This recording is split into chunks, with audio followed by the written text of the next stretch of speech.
పెద్దపల్లి జిల్లా రామగుండం గౌతమి నగర్లోని ఓ ఇంట్లో చోరీ జరిగింది. దొంగలు 15,20,000 నగదు ఎత్తుకెళ్లారు. ఇంట్లోని వారు హైదరాబాద్ ఆసుపత్రికి వెళ్లినప్పుడు దొంగతనం జరిగింది. ఇంటి యజమాని రామ్మోహన్ రావు పోలీసులకు ఫిర్యాదు చేశారు. కేసు దర్యాప్తు చేస్తున్నామన్నారు ఎన్టీపీసీ పోలీసులు.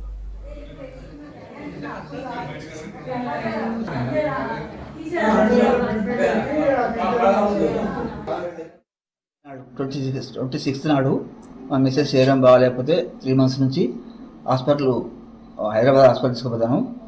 లాస్ట్ సండే నాడు కూడా మార్నింగ్ 6 గంటలకు మేము మా మిస్సెస్ తీసుకుని హైదరాబాద్ పోయాను.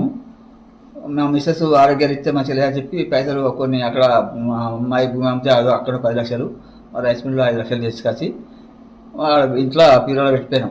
ఇక మళ్ళీ తోబంటే ఎందుకు ఎప్పటికని చెప్పి పెట్టుకొని పోయాను. మేము 5 days అట్లాను. నిన్న బేసవారం అంటే తెల్లారితే ఫ్రైడే కదా, ఇవాళ పొద్దున 4 o'clock వచ్చినాం. వచ్చే వరకు చాలా బ్రేక్ అయి ఉన్నాయి. అందులో చూస్తే డబ్బులు 15 లక్షలు ఒకటి, 20,000 ఒకటి, 200 ఒకటి.